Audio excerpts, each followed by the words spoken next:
আচ্ছা, আহ, যারা উপস্থিত আছেন, আহ, সবাইকে শুভ সন্ধ্যা এবং ধন্যবাদ জানিয়ে আজকের আহ, একটা আলোচনা শুরু করতে যাচ্ছি।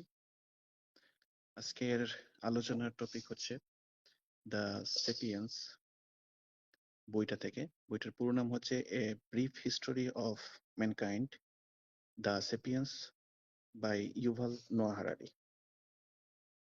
ইউভাল নোয়া হারারি হচ্ছেন একজন ইতিহাসবিদ, আহ, বিশ্ববিখ্যাত একজন ইতিহাসবিদ, ইসরায়েলি বংশোদ্ভূত। উনি এই বইটা লিখছেন। বইটা প্রায় 621 পৃষ্ঠার একটা বই। মানুষের বিবর্তন, পৃথিবীর শুরু থেকে আহ, জীবনের হওয়ার সাথে সাথে আহ, জিনের পরিবর্তন, কোষের পরিবর্তন, ডিএনএর কোডিং চেঞ্জ, এই সব কিছুর মাধ্যমে প্রাণীর পরিবর্তন হয়েছে এবং সেই প্রাণীর ইভলিউশনের মাধ্যমে আহ, বর্তমানে আমরা যে আধুনিক একটা মানুষ হিসেবে বর্তমানে এক্সিস্ট করতেছি, এই বিষয়টা আমরা জানি ইভলিউশন তত্ত্বের মাধ্যমে, বা the origin of life, A biogenesis theory, এই বিষয়গুলো আমাদেরকে খুব সুন্দরভাবে এক্সপ্লেনেশন দেয়। কিন্তু ইউভাল নোয়া হারারি এখানে যে বিষয়টা ফোকাস করেছেন সেটা হচ্ছে মানুষের বিবর্তন, মানুষের বিবর্তনের ইতিহাস। তো সেপিয়েন্স, দ্য সেপিয়েন্স, সেপিয়েন্স মানে হচ্ছে আধুনিক মানুষ। আধুনিক মানুষ বলতে উনি কি বুঝিয়েছেন? আধুনিক মানুষ এবং আহ, এর আগের যারা মানুষের কমন অ্যানসিস্টর ছিল, তাদের মধ্যে পার্থক্য কি? আধুনিক মানুষের মধ্যে কি পরিবর্তন এসেছিল যার কারণে তিনি সেপিয়েন্স বা আধুনিক মানুষ বলেছেন? তাদের মধ্যে কিছু পরিবর্তন আসছিল, সেটা হচ্ছে কগনিটিভ রিভলিউশন হয়েছিল। হ্যাঁ, আমরা চিন্তা করা, যৌক্তিকভাবে ভবিষ্যৎ নিয়ে কল্পনা করা, ফিউচার প্ল্যানিং করা, এই যে বিষয়গুলো মানুষ আস্তে আস্তে আহ মানুষের মধ্যে পরিবর্তনটা আসছে, এই বিষয়গুলোকে উনি মানুষের একটা বিপ্লব, চিন্তার একটা বিপ্লব এইভাবে তুলে ধরেছেন। মানুষ এগ্রিকালচার, হ্যাঁ, রিভলিউশন হয়েছে, সেপিয়েন্সের সাইন্টিফিক রেভলিউশন হয়েছে, এই বিষয়গুলোকে খুব সুন্দরভাবে এই বইটিতে তুলে ধরেছেন। বুঝতে পারবে? আমি তো ক্লিয়ার আছি না? হ্যাঁ, হ্যাঁ। ওকে। তো আধুনিক আহ মানুষের যে উৎপত্তি, সেটা শুরু হয়েছিল আফ্রিকা থেকে 3 লক্ষ বছর আগে। যেটা আহ, আমরা জানি যে মানুষের যে কমন অ্যানসিস্টর গুলা ছিল, সেটা হচ্ছে, আমি যদি একেবারে প্রথম প্রাথমিক লেভেলে যাই, সেটা হচ্ছে অস্ট্রালোপিথেকাস। প্রায় 40 লক্ষ বছর আগে অর্ধেক মানুষ এবং প্রাণী দুইটার ভিন্ন একটা এক্সিস্টেন্স ছিল ওই প্রাণীটার মধ্যে। অস্ট্রালোপিথেকাস কুজো হয়ে চলাফেরা করত। এই পরিবর্তন, ইভলিউশন, এটা চলমান হতে হতে হতে হতে হোমো হ্যাবিলিস আসলো প্রায় 20 থেকে 25 লক্ষ বছর আগে। তারপরে হোমো ইরেক্টাস, নিয়ান্ডারথাল, ডেনিসোভান, তারপরে এই আধুনিক মানুষ যা সেপিয়েন্স, যাদেরকে বলা হয় আমরা হচ্ছে সেই সেপিয়েন্সের উত্তরসূরি বলা যায়। 3 লক্ষ বছর আগে আফ্রিকাতে এক্সিস্ট করছিল এবং এইখান থেকে এই সেপিয়েন্সরা পৃথিবীর বিভিন্ন জায়গায় ছড়িয়ে পড়েছে। এই ছড়িয়ে পড়ার কারণ হচ্ছে এইখানে গ্লোবাল একটা চেঞ্জ আসছিল। প্রচন্ড খরা হয়েছিল আফ্রিকাতে। এই খরার কারণে খাদ্য সংকট দেখা দিয়েছিল। মানুষ সেপিয়েন্সদের আহ, বেঁচে থাকার যে একটা আবহাওয়া পরিবেশ এটা ছিল না, যার কারণে জীবন টিকিয়ে রাখতে গিয়ে সারভাইভ করার এই প্রয়াস থেকে তারা হচ্ছে গিয়ে যেখানে গেলে তারা তাদের অস্তিত্ব টিকিয়ে রাখতে পারবে সেই চেষ্টাই করেছে। তো সেই চেষ্টার ফলস্বরূপ মানুষ এই এশিয়া, তারপরে ইউরোপ, ইন্দোনেশিয়া, হ্যাঁ, অস্ট্রেলিয়া, প্রত্যেকটা জায়গায় আহ, ছড়িয়ে গেছে। যার কারণে আমরা পাই এই যে হোমো ইরেকটাস, এটা এশিয়ান প্রজাতি, নিয়ান্ডারথাল এটা হচ্ছে কি ইউরোপিয়ান প্রজাতি, হোমো ফ্লোরেন্সিস ইন্দোনেশিয়াতে যে একেবারে ছোট মানুষের, প্রায় আধুনিক মানুষের অর্ধেক ছিল তারা ইন্দোনেশিয়াতে, যে হোমো ফ্লোরেন্সিস। তো প্রত্যেকটার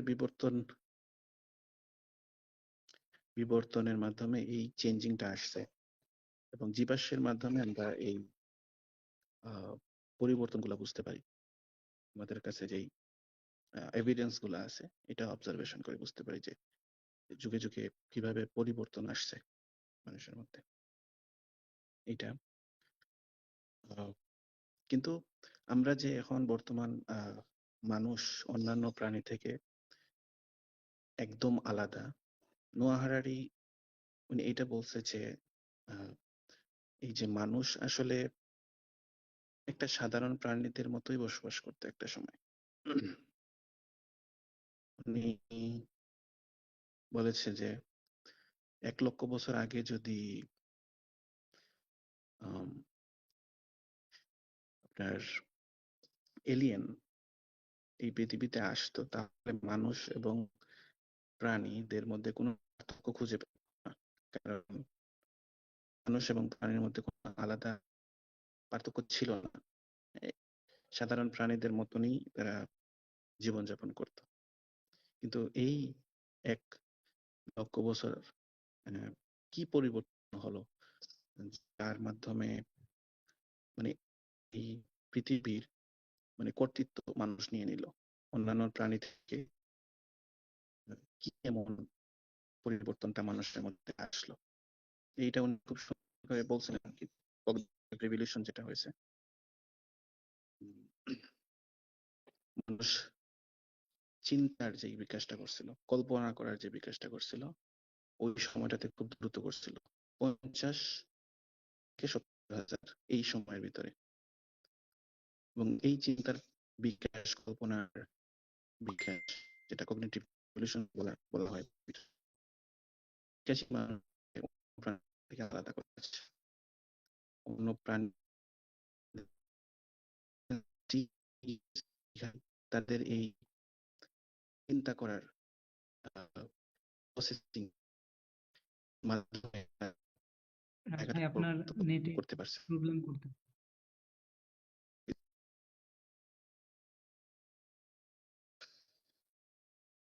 আচ্ছা, আমি এখন clear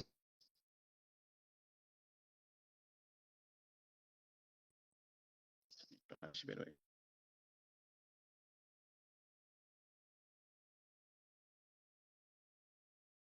আসি।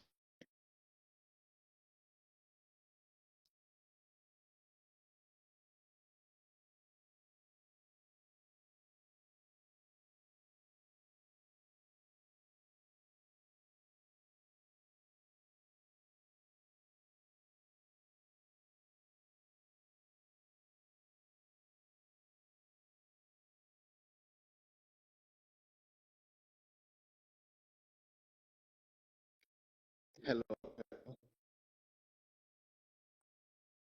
হ্যাঁ, কথা বলেন দেখি।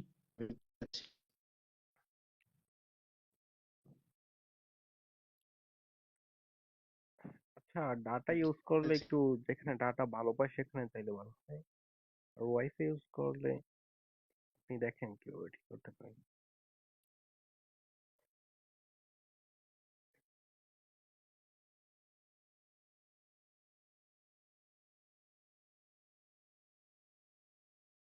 হ্যালো।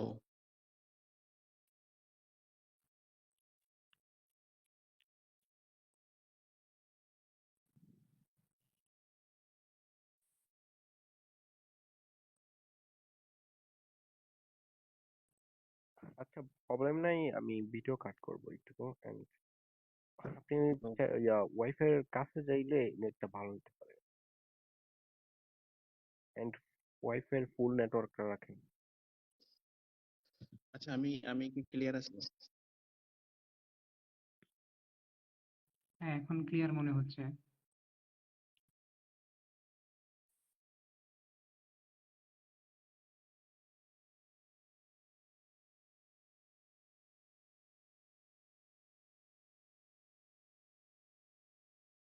এমডি ভাই, আপনি ক্লিয়ার আছেন? আপনি কি বলবেন, না বিষয়টা পরে আমি কিছু কন্টিনিউ করব?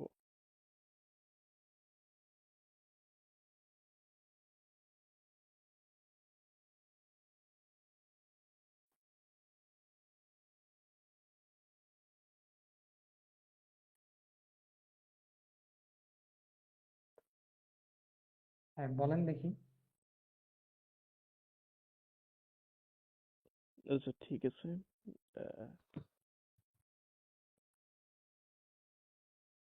এমডি ভাই যে বিষয়টা বললো, আসলে আহ, মানুষের বিবর্তনের ইতিহাস এবং ওটার ওই বিষয়টার যখন রিভলিউশন, যেটা কগনিটিভ রিভলিউশন, আমাদের প্রায় আজ থেকে 70,000 বছর আগে মানুষের মধ্যে কগনিটিভ রেভলিউশন বিষয়টা ঘটে। এবং আহ, নোয়া হারারি এটা দাবি করেছিলেন যে মানুষ নিতান্ত একটা সাধারণ প্রাণী থেকে কিভাবে সে একজন উন্নত চিন্তাবিদ এবং খাদ্য শৃঙ্খলের শীর্ষে ওঠে, সেই বিষয়টাকে নোয়া হারারি খুব সুন্দর করে আমাদের মধ্যে ফুটিয়ে তুলেছিলেন আর কি ওই বইটা দিয়ে। তো ওই যে কগনিটিভ রেভলিউশনটা মূলত ঘটার পিছনে কিছু নির্দিষ্ট বিষয় আমরা দেখতে পাই। সেটা হলো মানুষের মধ্যে চিন্তা করার ক্ষমতা। মানুষ চিন্তা করতে শিখে এবং উনি খুবই সুন্দরভাবে বলেছেন যে মানুষ যখন চিন্তা করত, মানুষ কল্পনা করতে শিখে, ধীরে ধীরে মানুষ সমাজবদ্ধ হতে শিখে এবং যখন একে অপরের বিষয়গুলো তারা আদান প্রদানের সমস্যা তৈরি হয় তাদের মধ্যে, তখন তারা বিশেষ কিছু সাংকেতিক শব্দ ব্যবহার করতে শিখে এবং ওই শব্দের কারণে তাদের মধ্যে ঐক্যতা তৈরি হয় এবং ঐক্যতা তৈরি হওয়ার কারণে ইনফরমেশন আদান প্রদানও অনেক বেশি হতে থাকে তাদের মধ্যে। তো সেই কারণে তারা ধীরে ধীরে আসলে এই বিষয়গুলো সম্পর্কে বুঝতে পারে, তাদের চিন্তা চেতনার উন্নতি ঘটে, বিকাশ ঘটে, তাদের কিভাবে সমাজবদ্ধভাবে চলতে হয় সেই বিষয়টা তারা বোঝার কারণে তাদের ব্রেইনের যেই বিকাশ সেটা দ্রুত পরিমাণে ঘটতে থাকে এবং প্রিফ্রন্টাল কর্টেক্স, ব্রেইনের যে অংশটা, সেটা আসলে এটার কারণে মানুষের ভবিষ্যৎ কল্পনা, নৈতিক চিন্তা, এই বিষয়গুলো তৈরি হয়। এটা মূলত এটা মূলত ওই কারণে ঘটে, মানুষ যখন সমাজবদ্ধভাবে চলে সেই কারণগুলোর জন্য মানুষ ধীরে ধীরে এই বিষয়গুলো বুঝতে শিখে এবং তাদের মধ্যে উন্নত চিন্তা শক্তি এবং ভিন্ন ভিন্ন প্রাণী থেকে আলাদা হতে শুরু করে এবং একটা সময় পরে মানুষ প্রাণীদের শীর্ষে চলে ওঠে এবং নিতান্ত সাধারণ প্রাণী থেকে তারা আসলে উন্নত একটা সভ্যতার মানুষ হিসেবে পরিণত হয়। এছাড়াও আরো দুইটা বিপ্লব আছে, কৃষি বিপ্লব এবং বিজ্ঞান ভিত্তিক বিপ্লব। এরপরে মানুষ ওই দুইটাতে পা রাখে, ধীরে ধীরে আধুনিক মানুষ গড়ে ওঠে। কিউরিয়াস ভাই?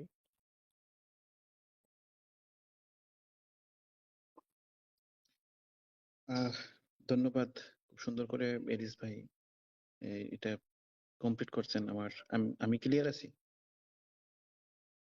হ্যাঁ, এবার ঠিক আছে। আমার একটা ফোন আসছিল, যার কারণে ইয়েটা আচ্ছা, হয়েছে আচ্ছা। আর কি, প্রবলেমটা হয়েছে। তো এরিস ভাই খুব সুন্দর করে বললেন যে মানুষের এই যে চিন্তার বিকাশটা হয়েছে, এটা কেন হয়েছে, কিভাবে হয়েছে, আহ, এটা খুব ক্লিয়ারলি বললেন মুস্তফা ভাই। আমি এই পয়েন্টটাই ক্লিয়ার করতে চাচ্ছিলাম, ইরিস ভাই যেটা শেষ করলেন আর কি। হুম হুম আহ, হ্যাঁ, ঠিক আছে। আপনার কিছু এবার আগায় যান, আর বলবেন? হুম, মুস্তফা ভাই আপনি একটু কথা বলেন, আচ্ছা আচ্ছা, একটা ঠিক ফোন আছে। আসছিল আর কি। হুম হুম আচ্ছা, তো এরিস ভাই যেখানে আসছেন, যে এই যে মানুষ যে একসময় অন্যান্য প্রাণীদের চেয়ে একটু উন্নতির শিখরে উঠে গেছে, এই শীর্ষে পৌঁছানোর মানে অন্যতম আরেকটা গুরুত্বপূর্ণ পদক্ষেপ ছিল আগুনের আবিষ্কার এবং আগুনকে নিয়ন্ত্রণ করতে পারার সক্ষমতা অর্জন করা, মোট কথা আগুনকে বশ করা। হুম যদিও আমরা এখনো মানে একেবারে অ্যাকুরেটলি জানি না যে আসলে ঠিক কখন আমাদের পূর্বপুরুষরা কোথায় কিভাবে আগুনের আবিষ্কার করছে বা আগুনকে আয়ত্তে আনছে। তবে আনুমানিক আনুমানিক 8 লাখ বছর আগে হয়তো কিছু কিছু মানুষ মাঝে মধ্যে আগুন ব্যবহার করতো, এরকম প্রমাণ পাওয়া যায়। তবে কন্টিনিউয়াসলি বা নিয়মিত প্রায় 3 লাখ বছর আগে আমাদের যেসব পূর্বপুরুষ ছিল, হোমো এরেক্টাস, নিয়ান্ডারথাল, হোমোসেপিয়ান্স, এরা প্রতিদিনই নিত্য প্রয়োজনীয় কাজে, রান্না বান্নায়, আরো বিভিন্ন কাজে আগুনের ব্যবহার করত। তারপর রাতের অন্ধকার দূর করতে, হ্যাঁ, আগুন আগুন ইয়ে করতো, ঠান্ডা দূর করতে আগুন ইয়ে করতো। তো মোটামুটি 3 লাখ বছর আগে এই আগুনের ব্যবহার নিয়মিতভাবে শুরু হয় আর কি। এটা হচ্ছে অন্যান্য প্রাণীদের থেকে মানুষের উন্নতির শিখরে উঠে যাওয়ার একটা আহ পিছনে একটা মূল গুরুত্বপূর্ণ কারণ। এমনকি এই আগুন আগুন আহ আবিষ্কার এবং আয়ত্তে আনার ফলে অন্যান্য যেসব শিকারী বড় বড় প্রাণী ছিল, মানুষের পক্ষে তাদের থেকে বেঁচে থাকা, তাদেরকে ভয়ভীতি দেখিয়ে মানুষের আশ্রয়স্থল থেকে দূরে রাখা ইত্যাদি বিভিন্ন দিকে আর কি বিভিন্ন সুযোগ সুবিধা অনেকটাই বেড়ে গেছে। এটা মানব জাতিকে এগিয়ে আসার পেছনে খুবই গুরুত্বপূর্ণ ভূমিকা রাখছে। হ্যাঁ, তো আমরা সাধারণত মানে মানব জাতির ইতিহাসে এই যে রান্না বান্নার কাজকে খুব বড় একটা পদক্ষেপ বা উন্নতি হিসেবে দেখেন না আর কি বিজ্ঞানীরা। কিন্তু মানে আমরা সাধারণ মানুষও এটাকে তেমন কোনো একটা উন্নতি মনে করি না, যে রান্না বান্না আর কি, এটা তো নিত্যদিনের কাজ। কিন্তু আসলে এই রান্নার ফলে আমাদের খাদ্যাভ্যাসে, খাদ্যচক্রে অনেক বড় পরিবর্তন আসছে, যেটা আমাদের আমাদের যেই মস্তিষ্ক, মস্তিষ্কের গঠন, মস্তিষ্কের অভ্যাস, তারপর ধরেন মস্তিষ্কের কার্যক্রম অনেকটাই উন্নত করতে, পুনরায় গঠন করতে অনেকটাই হেল্পফুল ছিল।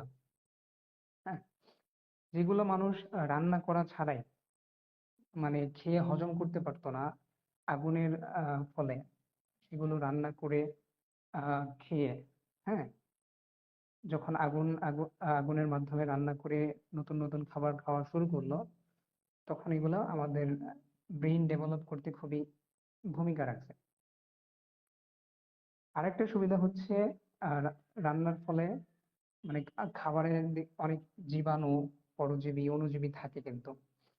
তো আমরা যখন হিট দিয়ে আগুনে রান্না বান্না করে এই খাবারগুলো খাই, তখন এই জীবাণু, পরজীবী, অণুজীবী এগুলা মারা যায়। বিশেষ করে মাংসের ক্ষেত্রে, যেহেতু মানে প্রথম দিকে শাকসবজি ইত্যাদির তুলনায় আমাদের পূর্বপুরুষরা আহ এই বিভিন্ন ধরনের প্রাণী শিকার করে খেতে অভ্যস্ত ছিল। তো এই মাংসের ক্ষেত্রে জীবাণু, পরজীবী, অণুজীবী এগুলোকে আগুন দিয়ে রান্না করে খাওয়ার ফলে এগুলা আরো বেশি মানে প্রোটিন কার্যকর হওয়া শুরু করলো। তো এখানে আমার মূল পয়েন্টটা হচ্ছে যে মানব জাতির ভূমিকা উন্নতির পেছনে অন্যতম একটি গুরুত্বপূর্ণ ভূমিকা পালন করছে এই আগুনের আবিষ্কার, আগুনকে আয়ত্তে আনা, বশ করা এবং আগুনকে ব্যবহার করে খাদ্যাভ্যাসের পরিবর্তন, ঠান্ডা, অন্ধকার দূর করা ইত্যাদির ফলে মানবজাতি অন্যান্য প্রাণীদের থেকে উন্নতির শিখরে পৌঁছাতে পেরেছিল। জি বলেন, আমি আবার পরে বলতেছি।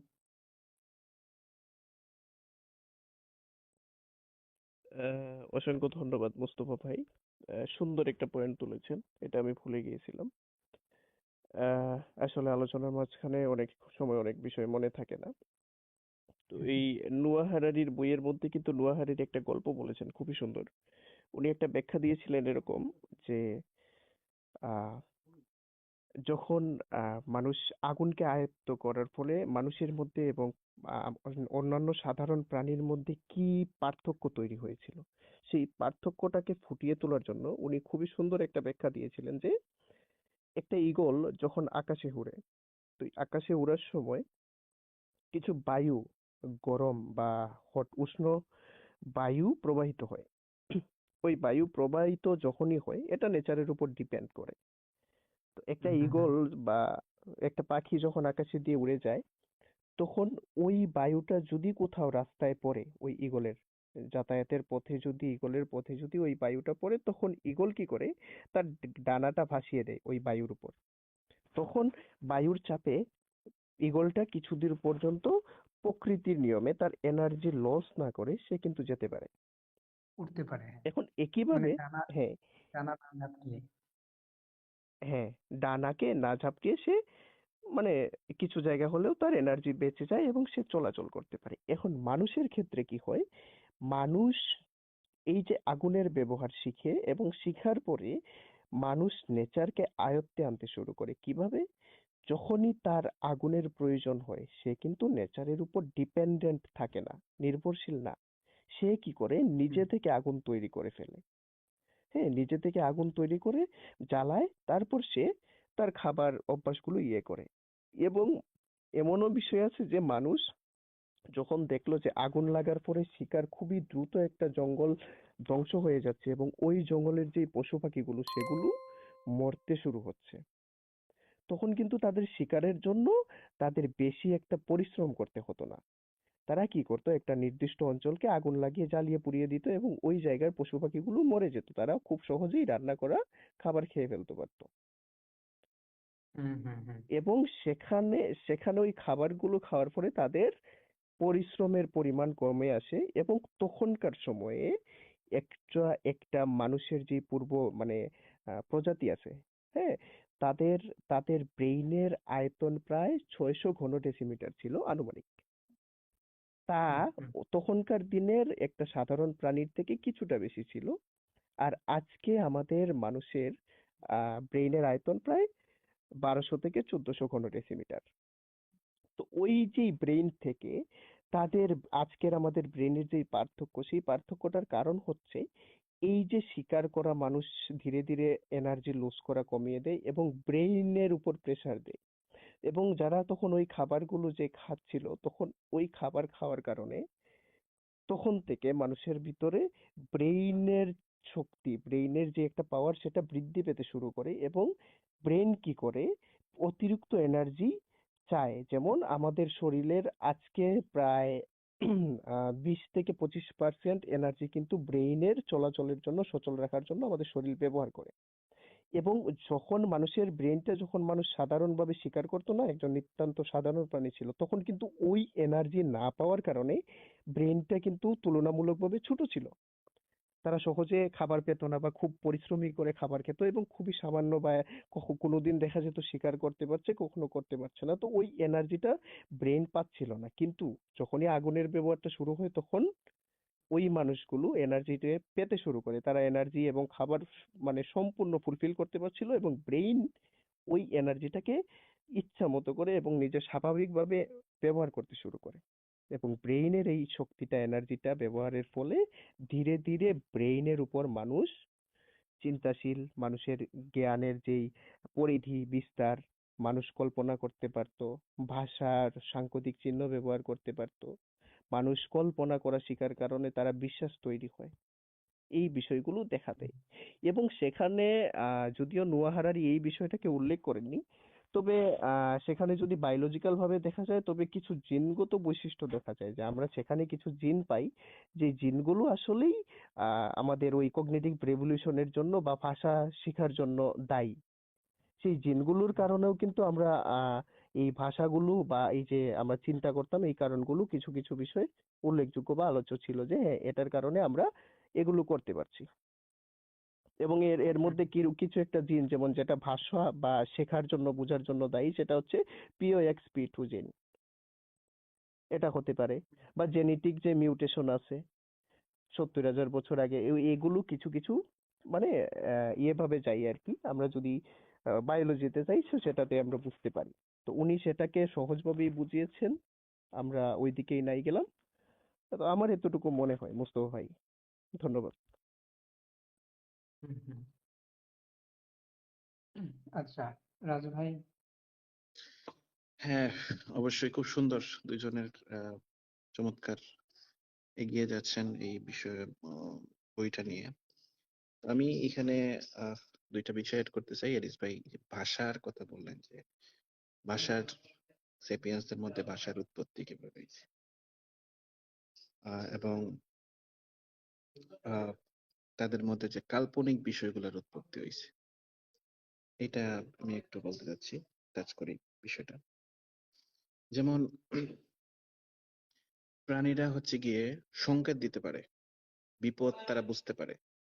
যেমন আহ বানর বানর হচ্ছে গিয়ে আপনার কোনো হিংস্র প্রাণী যদি আসে, সে নেচে হচ্ছে গিয়ে সংকেত সংকেত দেয়। বানর বিপদ সংকেত দিতে পারে। মৌমাছি মৌমাছির নাচ দিয়ে সে তার সাথী সঙ্গীদের এই সংকেতটা দিতে পারে যে এখানে বিপজ্জনক কিছু একটা অ্যাটাক করবে। হ্যাঁ, হুম, তো মানুষ মানুষের মধ্যে তাহলে এই আলাদা কি জিনিস আছে? মানুষের মধ্যে আলাদা জিনিস হচ্ছে এইটা, অন্যান্য প্রাণীদের থেকে আলাদা হচ্ছে গিয়ে এটাতে কিভাবে আহ বের হওয়া যায়, এই প্রবলেমটাকে কিভাবে সলভ করে ভবিষ্যৎ প্ল্যানিং করা যায়। হ্যাঁ, এই এটা মানুষ করতে পেরেছিল। মানুষের মধ্যে গসিপটা তৈরি হয়েছিল। গসিপটা কি, একটা সময় মানুষ হচ্ছে আহ শিকার করতে যেত, বিশেষ করে পুরুষ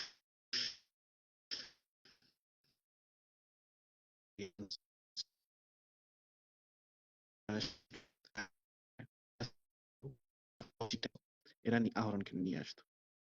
তো তাদের মধ্যে যখন তারা শিকারে যেত, এখানে আহ, মানে আমাদের যে ভুলগুলা হতো আর কি, সেপিয়ান্স এর যে ভুলগুলা হইতো, এইটা তারা এটা জরুরি ছিল একজন আরেকজনকে জানানো। যেমন 10 জনের একটা দল শিকার করতে গেছে, এখানে কেউ একজন বিশ্বাসঘাতকতা করছে।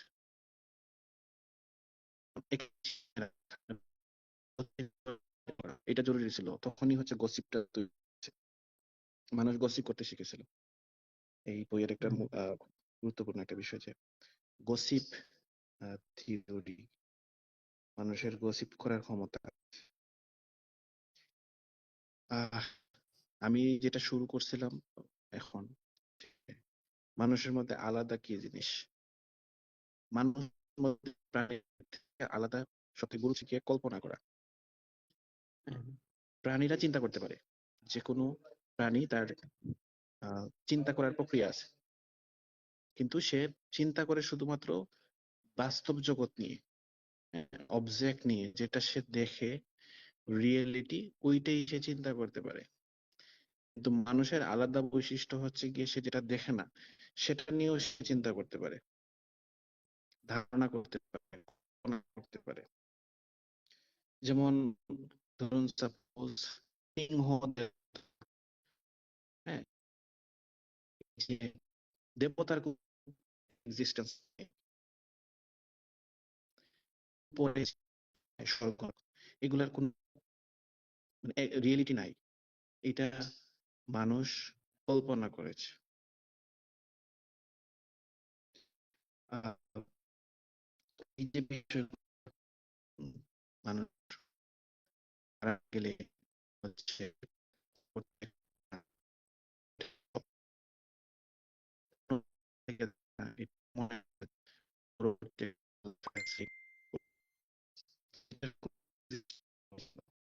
যে দেবতা আমাদেরকে রক্ষা করবে, একটা বিশ্বাস, এই কল্পনা, একটা বিশ্বাস তৈরি হওয়া, এই বিশ্বাস, একটা কমিউনিটি তৈরি করেছিল। একই বিশ্বাসের অনেক মানুষ, একটা ইউনিটি। একই বিশ্বাসের অনেক মানুষ, একটা ইউনিটি, এবং তাদের মধ্যে একটা বন্ডিং তৈরি হওয়া। এটা মানুষ এই সেপিয়েন্স এর মধ্যে বা মানুষের থেকে গুরুত্বপূর্ণ। আহ, মানুষের বিবর্তন বা মানুষের যেই রিভলিউশনের জন্য দুইটা জগতের মানুষ, মানে দুইটা কন্টিনেন্টালের মানুষ, যেমন এশিয়া এবং আফ্রিকা, তারা দেবতায় বিশ্বাস করে। যখন তারা একত্রিত হয় তখন তাদের বিশ্বাসটা এক। আমি এই দেবতায় বিশ্বাস করি।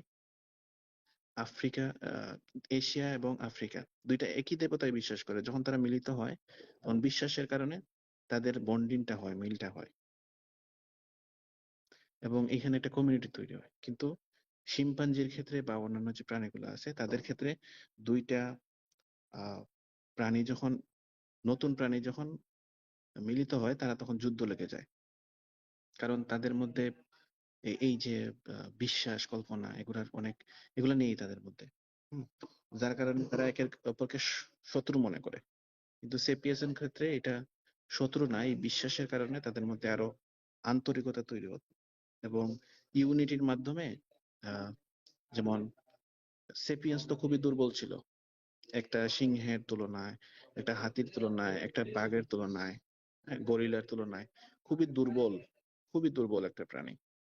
কিন্তু একটা সেপিয়েন্স, দুইটা সেপিয়েন্স, তিনটা সেপিয়েন্স, যখন এই একটা দল তৈরি হইতো 50টা সেপিয়েন্স বা 100 জন সেপিয়েন্স, তখন বিশাল একটা ইউনিটি, একতা এবং শক্তি। তখন এই 100 জন সেপিয়েন্সের কাছে একটা সিংহ, একটা বাঘ কিছুই না। এইভাবেই হচ্ছে গিয়ে সেপিয়েন্স এর যে আধিপত্য তৈরি হয়েছিল। যেখানেই সেপিয়েন্স গেছে সেখানেই শক্তিশালী প্রাণীদের বিলুপ্তি হয়েছে। কারণ তারা তাদের চিন্তা, তাদের বিশ্বাস, ইউনিটি, এই রিকগনিশনের কারণে এটা করতে পারেছে আর কি। কল্পনা শক্তি এবং বিশ্বাস। মুস্তফা ভাই।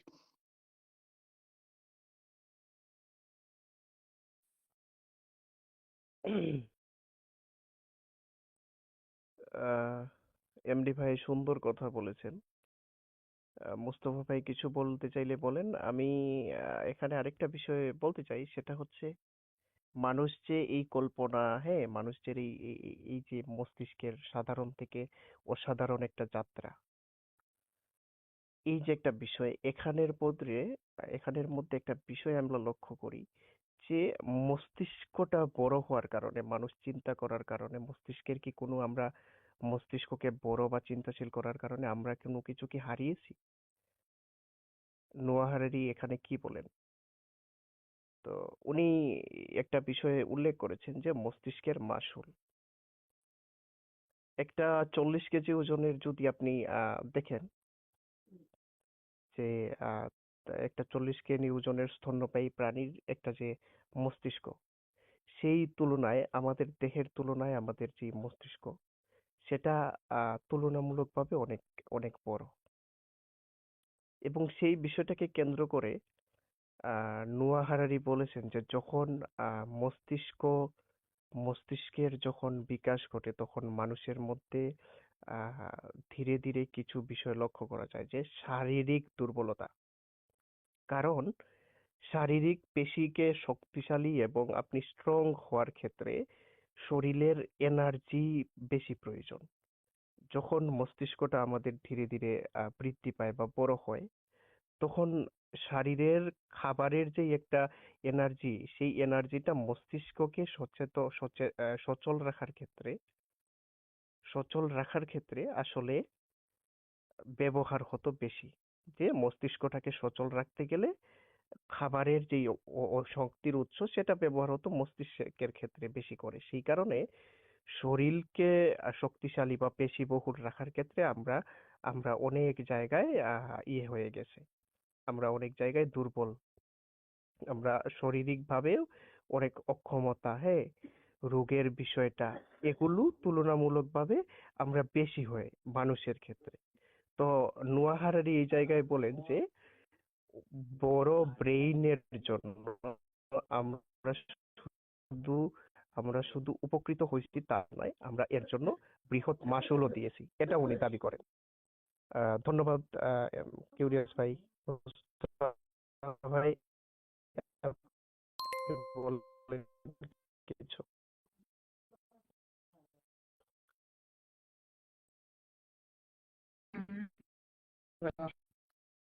ওকে,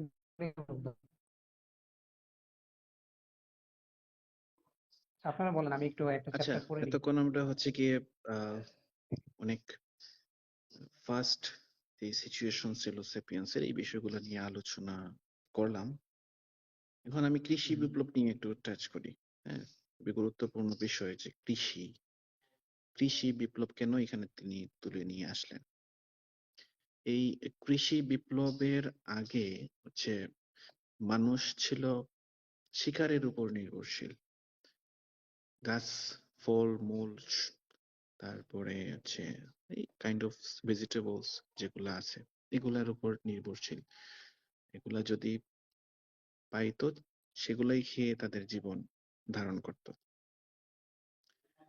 কিন্তু তখন আহ, যখন মানুষ সংঘবদ্ধ হয়ে থাকার যে একটা চিন্তা করলো, সংঘবদ্ধ হয়ে থাকা শুরু করলো, তখন বিশাল একটা জনসংখ্যা এবং শুধুমাত্র শিকারের উপর নির্ভরশীল হয়ে থাকাটা তাদের মানে এই খাদ্য সংগ্রহ এটা কঠিন হয়ে গিয়েছিল।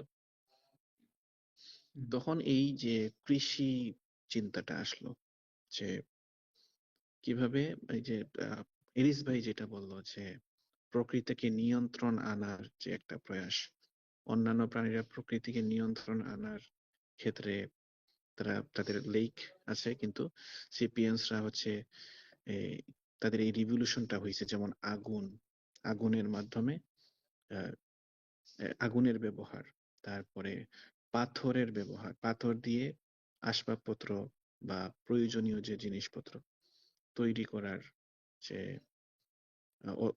তৈরি করার যে ব্যবহার, এই বিষয়গুলো তৈরি হয়েছিল। একই পাশাপাশি হচ্ছে এই যে কৃষিটাও তারা সময়ের সাথে সাথে এই রিভলিউশনটা তাদের মধ্যে আসছে। তারা সংঘবদ্ধভাবে গম গম চাষ করা এবং সেটা আহ, আহ, বছরের শেষ পর্যায়ে এটা খাদ্য ভান্ডার তৈরি করা বছরের জন্য, এটা তারা করতে পেরেছিল। তো এই যে কৃষিটার রিভলিউশন হলো, খাদ্য আহ, তৈরি করা মানে গম চাষ করা, ফসল তৈরি করা, এটা যখন ঘরে নিয়ে আসলো, প্রত্যেকেই এটা যখন করা শুরু করলো, তখন এই এই আদান প্রদানের একটা ব্যাপার চলে আসলো। হ্যাঁ, যেমন আমার কাছে ধরেন গম আছে, আমার আরো অনেক কিছু লাগবে, হ্যাঁ, খাবারের জন্য বা রান্না করার জন্য অনেক কিছুই তো তৈরি হয়, লবণ লাগে, তেল লাগে। আমি একটা এক্সাম্পল হিসেবে বলতেছি, আমার কাছে এগুলো নাই। তাহলে আমার কি করতে হবে?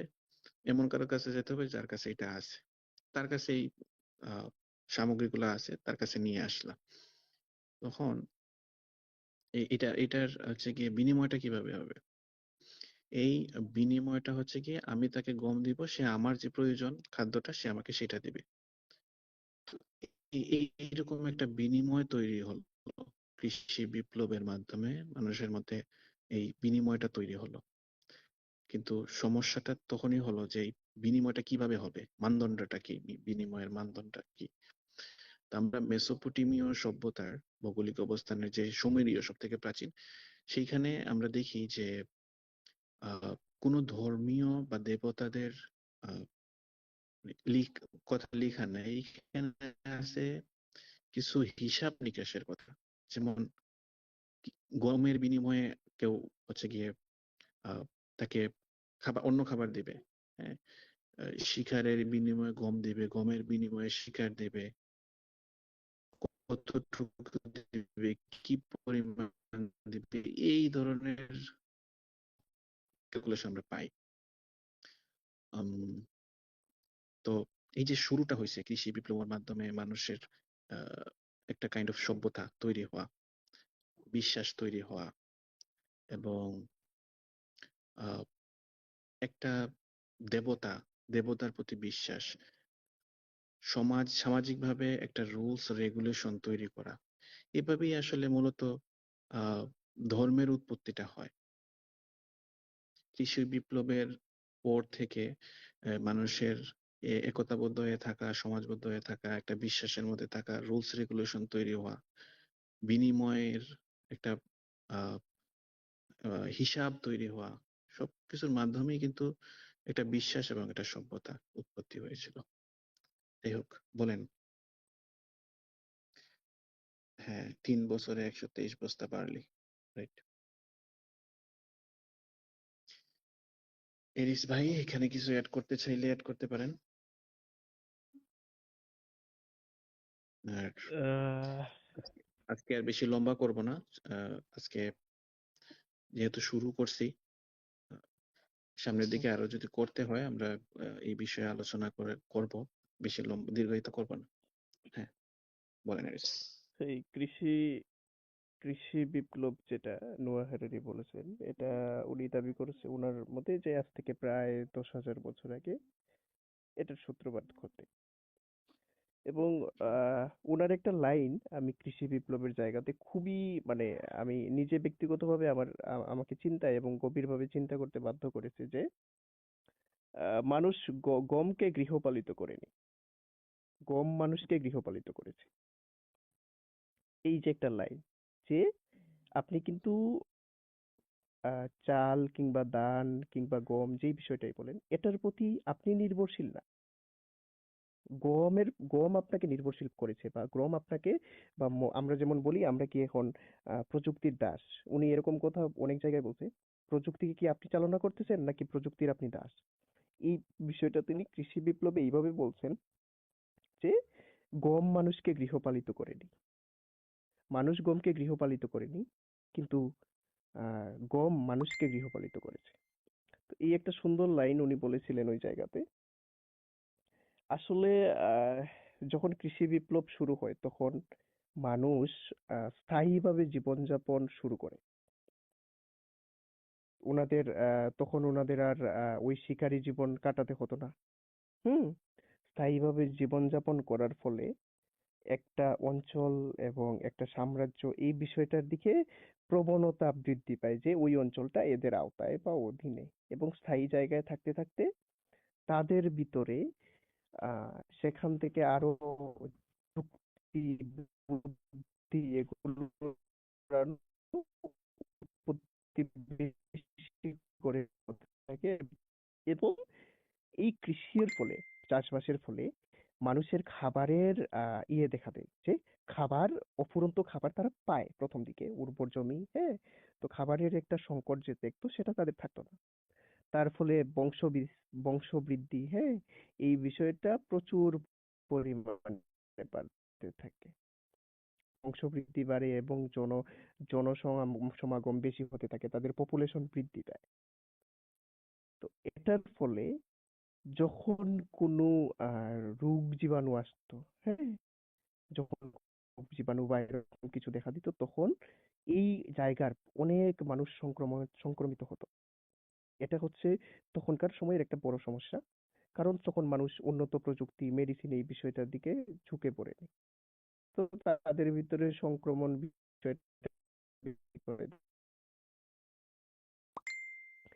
এবং ধীরে ধীরে কোনো এক দুর্যোগে একটা ওই অঞ্চলের কোনো একটা জায়গাতে যারা চাষ করছে তাদের একটা জমির ক্ষতি হয়েছে, হয় বন্যা বা বন্যায় বলতে পারেন বা আগ্নেয়গিরিতে বা যে কোনো কারণে বা বন্য পশু পাখির কারণে একটা জায়গার তাদের চাষাবাদ নষ্ট হয়ে গেছে। ওই ব্যক্তিটা তখন যারা তার অত্র অঞ্চলের যারা অন্যান্য কৃষক বা যারা চাষবাস করতো তাদের উপর নির্ভরশীল যে আমার তো চাষবাস আজকে ভালো হয়নি, আপনারা আপনার এই চাষের বিষয়টা আমাকে আমাকে কিছু আপনি দেন, যাতে এই সিজনটা আমি খেতে পারি বা এরকম কিছু করতে পারি। তো উনি তখন কি হয় যে যেই পরিবারটা তাকে গম বা খাবার দেয়, তারা কিন্তু তাদেরকে দিয়ে কাজ করাতো।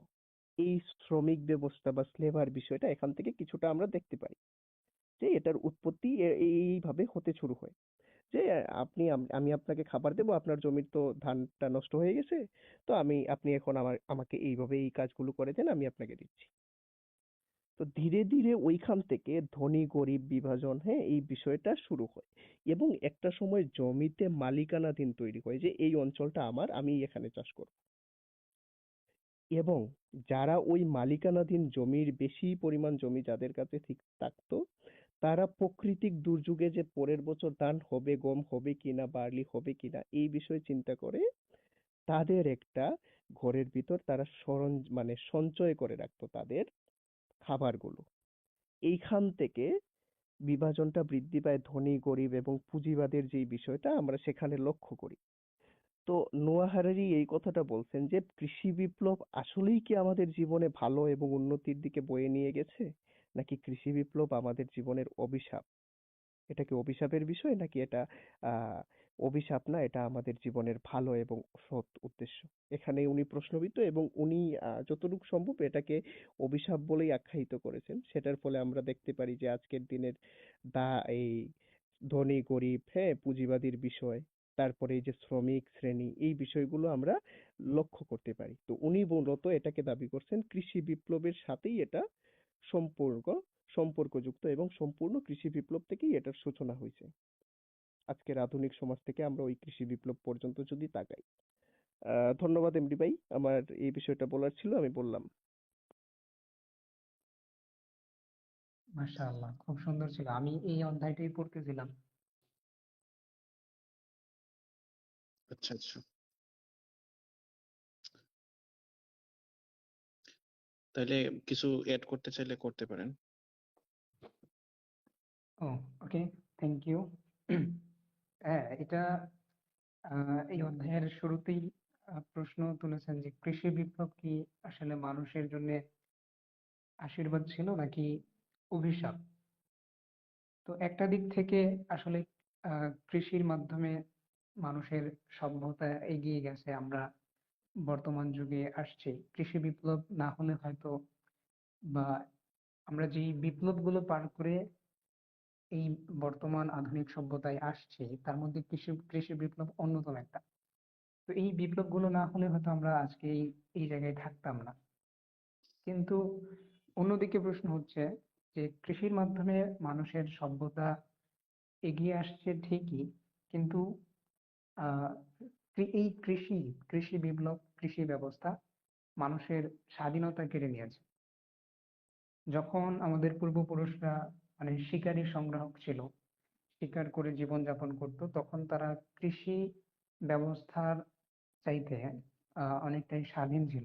হ্যাঁ, তারা ছোট ছোট দলে বসবাস করত।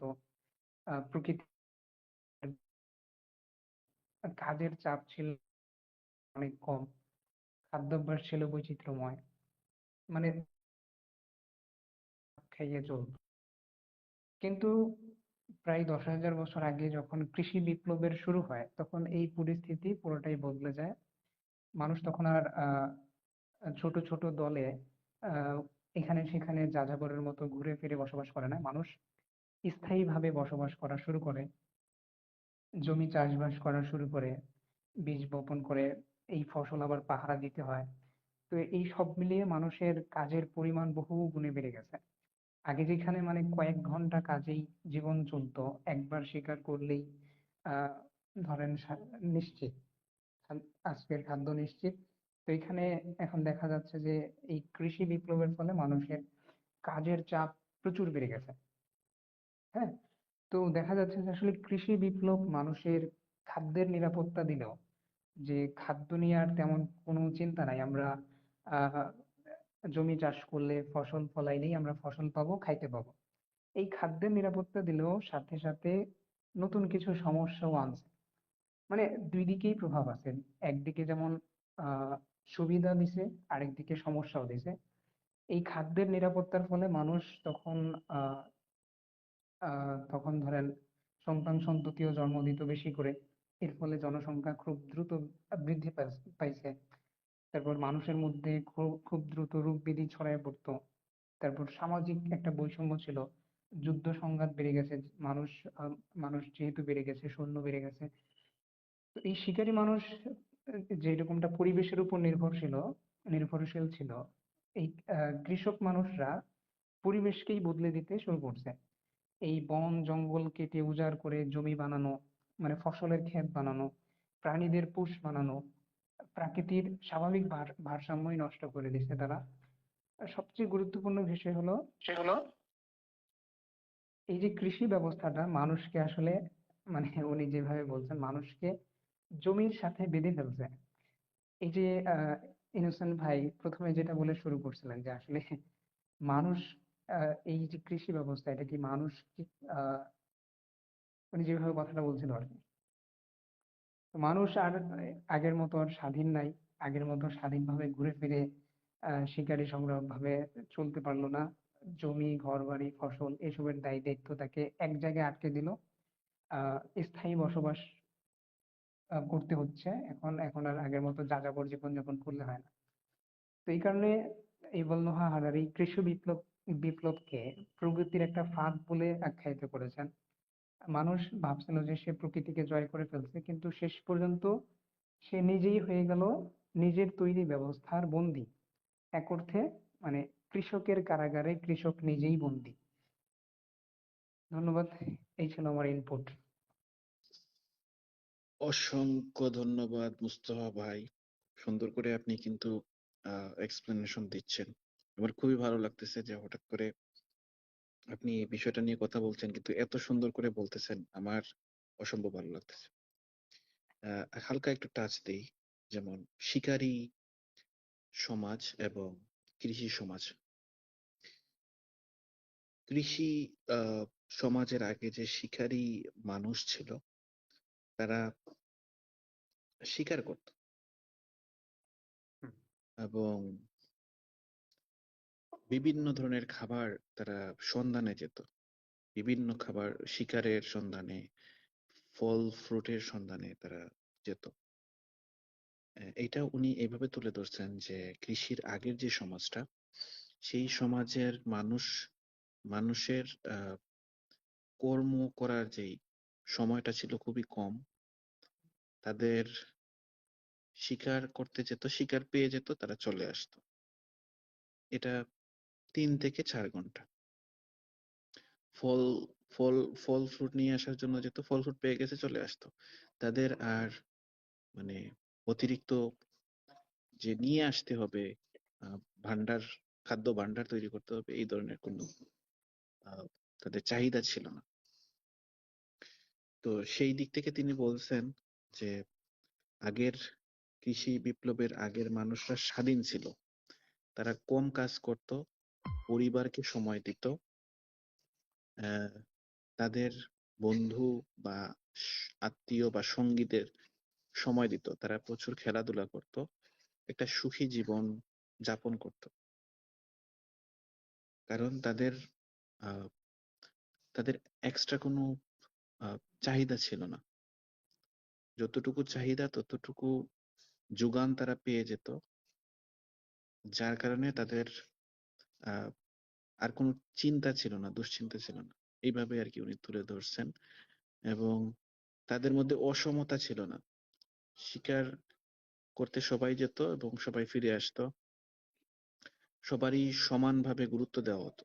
কারণ কে শিকার পাবে এটার তো কোনো গ্যারান্টি নাই। যে কেউ মোস্তফা পেতে পারে, এরিস ভাই পেতে পারে। তো যেই পাক, তো সবাই সমান আর কি।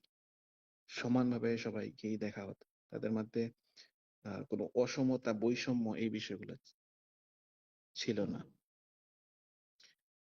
আমরা যদি এখন বর্তমানে আহ, এই যে কৃষি বিপ্লবের আগের অবস্থাটা কেমন ছিল এটা যদি দেখতে যাই, তাহলে বর্তমানেও এই জাতিগোষ্ঠীগুলা এক্সিস্ট করতেছে পৃথিবীতে।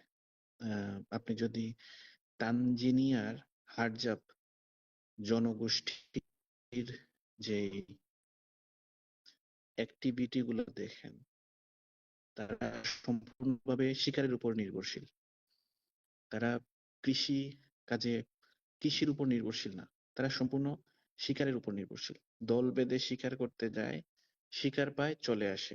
সারাদিন তারা ফ্রি, সারাদিন তারা নিজেদেরকে সময় দেয়, খেলাধুলা করে, আহ গল্প মানে মাস্তিতে ব্যস্ত থাকে। তাদের এক্সট্রা আর কোনো হেজিটেশন নেই যে আমার আচ্ছা ওইদিকে আমি পড়ে যাই। আপনি যদি হাডজাব এটা লিখে সার্চ করেন, যে কেউ পেয়ে যাবেন। তানজানিয়ার হাডজাব জনগোষ্ঠী, তাদেরকে আমরা যদি একটু দেখি, বুঝতে পারি যে 12,000 13,000 বছর আগে, কৃষি বিপ্লবের আগে মানুষের জীবন বৈচিত্র্য কেমন ছিল, জীবন আচরণ কেমন ছিল। আসলেই তারা আহ, হারারির অ্যাকর্ডিং টু হারারি তারা সুখী ছিল, তাদের দুশ্চিন্তা ছিল না, তাদের স্ট্রেস ছিল না। হ্যাঁ, যখনই কৃষিটা আসার পর এই যে মুস্তাফা ভাই যেটা বললেন যে তারা খাদ্য নিয়ে তাদের আর টেনশন করতে হয় নাই। হ্যাঁ, প্রচুর খাদ্য তারা তৈরি করতে সক্ষম হয়েছিল, কিন্তু তারা এই কৃষির উপর ডিপেন্ডেন্ট হয়ে গেছে। সারা বছর এই কৃষির উপর সময় দেওয়া, অক্লান্ত পরিশ্রম করা এবং বছরের একটা সময়ের উপর নির্ভর করা। আহ ফসল আসলে খুশি, আর যদি ফসল না আসে তাহলে আহ মানে সমস্যার কোনো শেষ নাই। কারণ সে নির্ভরশীল ফসলের উপর। অনেক সময় দুর্ভিক্ষ দেখা দিত, প্রাকৃতিক যে আহ দুর্যোগ, এই বিষয়গুলা দেখা দিত। তখন তাদের এই দুর্ভিক্ষের কারণে অনেক বড় ধরনের সমস্যাগুলার তৈরি হতো আর কি। তো এটার একটা সমালোচনা উনি করেছেন যে কৃষির মাধ্যমে মানুষের দাসত্ব শুরু হয়। আগে যেখানে মানুষ কোনো কিছুর উপর নির্ভরশীল ছিল না, এখানে নির্ভরশীলতা চলে আসে একজন আরেকজনের উপর, এবং বৈষম্য তৈরি হয় মানুষের মধ্যে। আগে যে একটা আহ ইকুয়ালিটি ছিল, সবার সমান, একটা সমানভাবে দেখা হতো, এইখানে এই যে জমিনের ব্যাপারটা চলে আসে। জমির মালিক ধনী, কৃষক সে কাজ করবে, সে গরিব। হ্যাঁ, একজন রাজা রাজা তৈরি হওয়া সভ্যতার মাধ্যমে, একজন ধর্মযাজক তৈরি হওয়া, তার মধ্যে ক্ষমতা, তার সবকিছু, রাজা তৈরি হওয়া, দাস তৈরি হওয়া। তো তিনি এটার একটু সমালোচনা করেছেন যে দাসত্বের উদ্ভব। তিনি বলেছেন যে কৃষি বিপ্লব মানুষের সুখ কমিয়ে ধর্ম যাজক বা রাজাদের সুখ বাড়িয়ে দিয়েছে, মানুষের মধ্যে বৈষম্য তৈরি করছে। এভাবে আর কি, বুঝতে হবে। মাশাআল্লাহ, খুব সুন্দর বললেন। হ্যাঁ, আজকে কি আরো আলোচনা করবেন? আমার আর কিছু বলার নাই। যদি ইনোসেন্ট ভাইয়ের বলা থাকে বা প্রিন্স ভাই বলতে চান বা রাজ ভাই যদি আরো বলতে চান। হ্যাঁ, এরিস ভাই আহ, চাইলে বলেন, পরবর্তীতে আমরা এটা নিয়ে আরো কথা বলতে পারবো আহ, হুম, যদি বলার হয় আর কি। আজকে অনেক কথা হয়েছে। এরিস ভাই আপনার বলার থাকলে অবশ্যই বলবেন। বলা যেতে পারে আহ এখন আমরা মানে যদি শেষ হয় তাহলে শেষ জায়গাতে আমরা এই কৃষি বিপ্লব আসলেই আমাদের নিজেদের দৃষ্টিভঙ্গি থেকে যদি আমি এটা জিজ্ঞেস করি যে কৃষি বিপ্লব কি আপনার দৃষ্টিকোণ থেকে অভিশাপ নাকি না এটা আমাদের জন্য উন্নতির চাবিকাঠি ছিল? আহ সেই দিকে আর বা নাকি এটা উভয়টাই, নাকি উন্নতির চাবিকাঠিও আবার অভিশাপও, দুইটাই বলা যায় নাকি? আপনি নোয়া হারারির সাথে একমত হবেন নাকি ভিন্নটা মত পোষণ করবেন? জাস্ট সংক্ষেপে এটার উত্তর চাই। উত্তরের আগে শুধু এটা বলবো যে যদি আপনি বলেন যে উন্নতি কৃষি বিপ্লব মানুষকে সুখী করেছে, তাহলে আজকে কি আমরা এই উন্নতি প্রযুক্তির যুগে সুখী?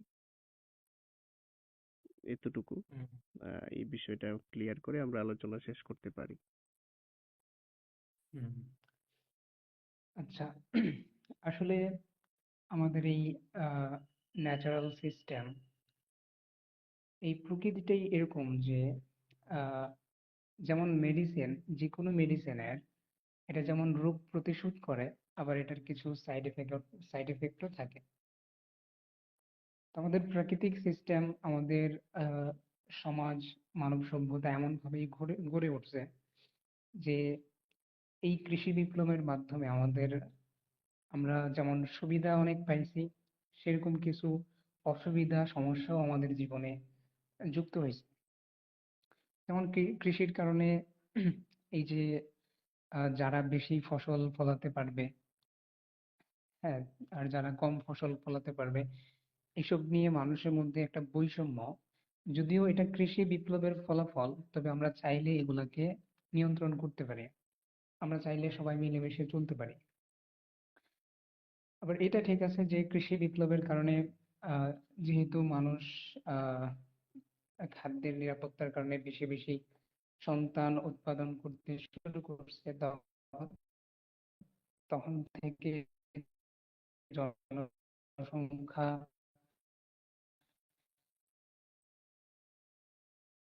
আহ, জনসংখ্যা আমরা চাইলে নিষ্পত্তি করতে পারি।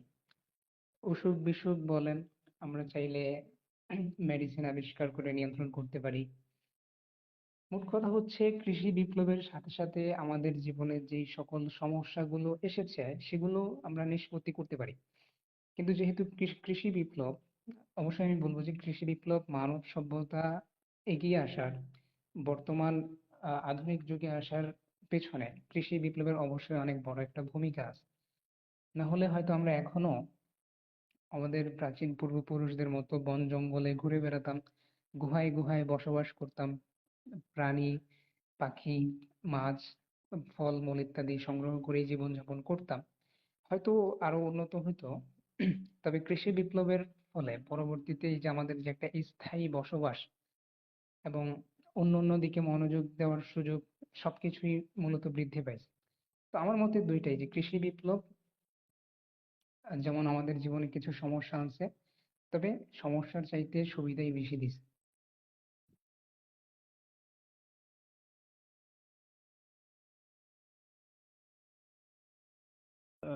ধন্যবাদ মুস্তফা ভাই আপনার অভিমত পোষণ করার জন্য। কিউরিয়াস ভাই, যদি আপনি কিছু বলতে চান, নাকি আমাদের মুস্তফা ভাইয়ের সাথে আপনিও সহমত, আপনার অভিব্যক্তিটাও জানার প্রয়াস করছি।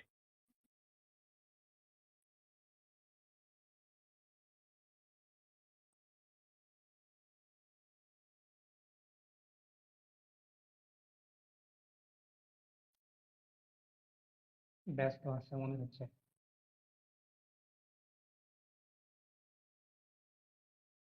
ঠিক আছে, তাহলে কি আমরা আলোচনা এখানেই শেষ করব?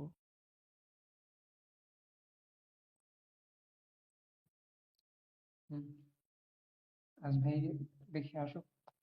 আচ্ছা, আমি একটা কোশ্চেন করতে পারি? অবশ্যই। অবশ্যই। হ্যাঁ। আচ্ছা, এই যে বিবর্তন কিভাবে নতুন সেপিয়ান্সের উৎপত্তি ঘটায়, অথবা এই যে প্রাকৃতিক নির্বাচন কিভাবে একটা নতুন সেপিয়ান্স তৈরি করে, এই বিষয়ে। মানে ন্যাচারাল সিলেকশনের কথা। হ্যাঁ, হ্যাঁ, হ্যাঁ।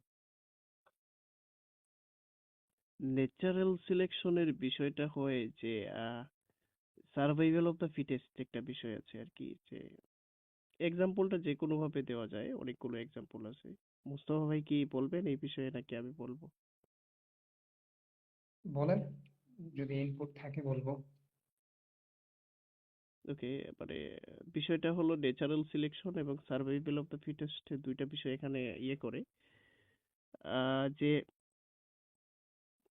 যখন সার্ভাইভাল অফ দ্য ফিটেস্টটা এইভাবে কাজ করে, যখন দেখবেন যে একটা একটা প্রাণী, লাইক দুইটা প্রাণী, একটা হচ্ছে দুইটা হরিণ, দুইটা প্রাণী দুইটা হরিণ। এখন একটা সিংহ যদি দুইটা হরিণকে তাড়া করে এবং একই সাথে যদি দুইটা হরিণ দৌড়তে থাকে, সেখানের মধ্যে সেখানের মধ্যে যেই হরিণটা শক্তিশালী, যেটা দ্রুত দৌড়াতে পারে, সেই হরিণটা কিন্তু ওই সিংহের কবল থেকে বেঁচে যায়, এবং যেটা উইক বা দুর্বল, সেটা সেটা দেখা যায় ওই সিংহটা খেয়ে ফেলে। তো যারা শক্তিশালী শারীরিক গঠনগতভাবে বা বুদ্ধিশীল জীব, হ্যাঁ, এই প্রাণীগুলো দেখা যায় যে নেচারে টিকে থাকার সক্ষমতা বেশি তৈরি হয় তাদের ভিতরে। এবং ওই প্রাণীগুলো যখন মানে পরবর্তী প্রজন্ম বা পরবর্তী জেনারেশনে যখন বেবি তৈরি করে, তখন তাদের মধ্যে শক্তিশালী থেকে শক্তিশালী তৈরি হতে থাকে। এবং এই একই প্রসেস নেচারে পুনরায় ঘটতে থাকে। আমি শুধু একটা সিংহের এক্সাম্পল দিলাম। এরকম করতে করতে আমরা ধীরে ধীরে শক্তিশালী এবং বুদ্ধি, মানে আমাদের মধ্যে যেই চিন্তা বা বুদ্ধির বিকাশ, সেই দিকে আমরা ধীরে ধীরে আগাতে থাকি। এটা কি আসলে সার্ভাইভাল অফ দ্য ফিটেস্ট? হুম, বলা হয়েছে। এটাই কি আর কি। আমরা যদি সহজভাবে বলি, একটা মানে প্রবাদ বাক্য আছে না, যে জোর যার মুলুক তার। এইরকম হুম বিষয়টা আমি যতটুকু বুঝি। কিউরিয়াস হুম ভাই, হুম এই কিউরিয়াস ভাই বা মুস্তফা ভাই বলতে পারেন। হুম হুম। হ্যাঁ, বিষয়টা এরকমই। যেমন ধরেন, আহ অনেক পোকামাকড় আছে যেগুলার শরীর হচ্ছে, মানে আমাদের গাছের পাতা বা গাছের ডালপালার কালার যেরকম, পোকামাকড়দের শরীরের কালার গুলো সেরকম। হ্যাঁ, তো যখন দেখা যায় যে কোনো শিকারী প্রাণী কোনো পোকামাকড় শিকার করতে আসে, তখন ধরেন যেসব পোকামাকড়ের শরীরের কালার বা গঠন গাছের পাতা বা ডালপালার মতো, সেই পোকামাকড় গুলা সহজে শিকারীর চোখে ধরা পড়ে না, যেহেতু একই রকম মনে হয়। তো শিকারীদের মনে হয় ওটা হয়তো গাছের পাতা বা ডালপালা এরকম কিছু। কিন্তু যেগুলোর কালার একটু ভিন্ন, সেগুলা খুব সহজেই নজরে আসে, শিকারী প্রাণীদের নজরে আসে। তো সেগুলা খুব সহজেই শিকার হয়ে যায়। তো এইভাবে শিকার হতে হতে এগুলা আহ বেশি বংশবৃদ্ধি করতে পারে না, বিস্তার করতে পারে না, একসময় বিলুপ্ত হয়ে যায়। আর যেগুলা শিকারীদের আড়ালে থাকে, শিকারীদের চোখে তেমন একটা ধরা পড়ে না, এই যেই বৈশিষ্ট্যের কারণে এরা হচ্ছে আপনার শিকারীদের নজরে তেমন একটা আসতেছে না, যেহেতু সেই বৈশিষ্ট্যের প্রাণীগুলো বেশি বংশবৃদ্ধি করার সুযোগ পাচ্ছে। তো এই যে বৈশিষ্ট্যটা, এটা জেনেটিক্যালি পরবর্তী প্রজন্মে ট্রান্সফার হয়। এমনকি কখনো কখনো আরো শক্তিশালী হয়, বা একেবারে নতুন বৈশিষ্ট্য চলে আসে। হুম। তো এইভাবে বিভিন্ন দিক থেকে বিভিন্ন প্রাণীর বিবর্তন বিভিন্ন হবে, কারো হয়তো শক্তির দিক দিয়ে, কারো হয়তো শরীরের গঠনের দিক দিয়ে, কারো হয়তো কালারের দিক দিয়ে। মানে যার যেই বৈশিষ্ট্যটা তাকে নেচারে টিকে থাকতে সুবিধা দিয়েছে, সেটা জেনেটিক্যালি পরবর্তী প্রজন্মে ট্রান্সফার হয়। যেমন এটার একটা উদাহরণ বা প্রমাণ হিসাবে উপস্থাপন করা হয় আমাদের আধুনিক যেই ভাইরাস, ব্যাকটেরিয়া, এগুলা যেভাবে ছড়ায়, এটা হচ্ছে এর একটা প্রমাণ। যেমন আহ এক সময় যখন ধরেন করোনার ভাইরাস আবিষ্কার হয়েছে, তখন কিন্তু আমরা করোনাকে অনেকটাই টিকাইতে সক্ষম হয়েছি, মানে ঠেকাইতে সক্ষম হয়েছি। কিন্তু দেখা গেছে যে এই পরবর্তীতে এই করোনা ভাইরাসটা নতুন আরেকটা রূপে আরো শক্তিশালী হয়ে ফিরে আসছে। তো এই যে যেই ভাইরাস গুলা ধরেন আমাদের টিকা, যেই ভাইরাস গুলাকে তেমন একটা ক্ষতি করতে পারে নাই, তাদের আহ দেহের যেই বৈশিষ্ট্যের কারণে সেই বৈশিষ্ট্যটা পরবর্তী প্রজন্মে ট্রান্সফার হয়েছে, সেই বৈশিষ্ট্যটা আরো শক্তিশালী হয়েছে বা আরো নতুন রূপে ফিরে আসছে। তো এইভাবেই মূলত বিষয়টা কাজ করে। আপনি মশার ক্ষেত্রেও দেখবেন যে আমাদের আমরা এই কথাটা অনেক সময় শুনি যে মশা আগে কয়েল জ্বালাইলে নাকি মশা চলে যেত, আর এখন নাকি মশা কয়েলের উপরে বসে থাকে। হ্যাঁ, ঘরে দেখবেন প্রায় সময় এরকম কথা শোনা যায়। তো এটার কারণ হচ্ছে এই যে সার্ভাইভাল অফ দ্য ফিটেস্ট, মানে যাদের এই যে কয়েলের যেই প্রতিরোধ ক্ষমতা, যাদের ইমিউন সিস্টেম একটু বেশি শক্তিশালী থাকে, তো তাদেরকে সেই কয়েলটা তেমন কোনো ক্ষতি করতে পারে না। হ্যাঁ, তো এই যে ইমিউন সিস্টেম যাদের একটু শক্তিশালী, এই বৈশিষ্ট্যটা পরবর্তী প্রজন্মে জেনেটিক্যালি ট্রান্সফার হয়। তো পরবর্তী প্রজন্মে সেই ইমিউন সিস্টেমটা আরো বেশি শক্তিশালী হইতে পারে বা ভিন্ন রূপের হইতে পারে। তো এইভাবেই মূলত survival of the fittest, natural সিলেকশনের মাধ্যমে আহ, আমাদের শক্তিশালী বা কার্যকরী বৈশিষ্ট্যগুলা যেগুলো আমাদেরকে টিকে থাকতে সাহায্য করে, এগুলা বিবর্তনের মাধ্যমে আমাদের পরবর্তী প্রজন্মে আসে এবং নতুন নতুন বৈশিষ্ট্য বা নতুন নতুন প্রজাতি তৈরি হয়। এইটা একটু টাচ করি, অ্যাড করতে যাচ্ছিলাম মুস্তাফা আপনার সাথে। হুম, হুম, শিওর।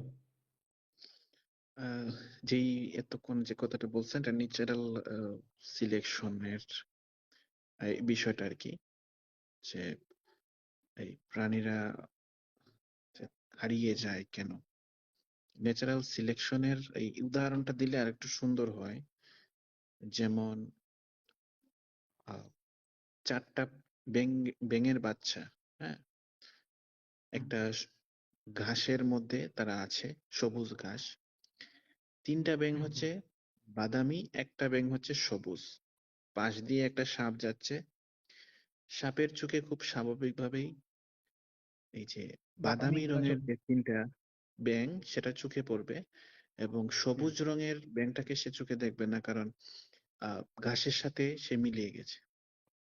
তো 3টা হুম, হুম, বাদামি রং চোখে পড়লো, 3টাকে সে খেয়ে ফেলবো। এবং সবুজ রঙের ব্যাঙটা এটাকে সে দেখলো না, এটা টিকে থাকলো এবং এটা বংশ বিস্তার করলো এবং এরা সমাজে বিস্তার শুরু করলো। এই যে বাদামিদের হারিয়ে যাওয়া এবং সবুজদের টিকে থাকা, বংশ বিস্তার করা, এটাই হচ্ছে ন্যাচারাল সিলেকশনের একটা পার্ট, উদাহরণ হুম, হিসেবে হুম, বলা আর কি। যেমন আরেকটা হ্যাঁ। কথা বলি, ইন্ডাস্ট্রিয়াল রিভলিউশনের পর গাছের কালার গুলা কালো হতে শুরু করে। হুম, তো কালো রঙের যে পোকাগুলা আছে সেই পোকাগুলা গাছের কালারের সাথে মিলে গেছে, তারা টিকে গেছে।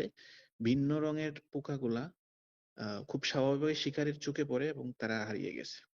ইন্ডাস্ট্রিয়াল রিভলিউশনের এটা একটা সুন্দর একটা উদাহরণ হিসেবে ব্যবহার করা হয় আর কি। হুম, হুম। আচ্ছা, আমাদের প্রশ্ন করছে মানুষ টিকে থাকলে আর কি কি পরিবর্তন হতে পারে। এখন মূলত এটা এটা অফ করে দিয়ে তারপরে বলবো এটা। হ্যাঁ, তাহলে আমরা এটাকে শেষ করে দেই মুস্তাফা ভাই।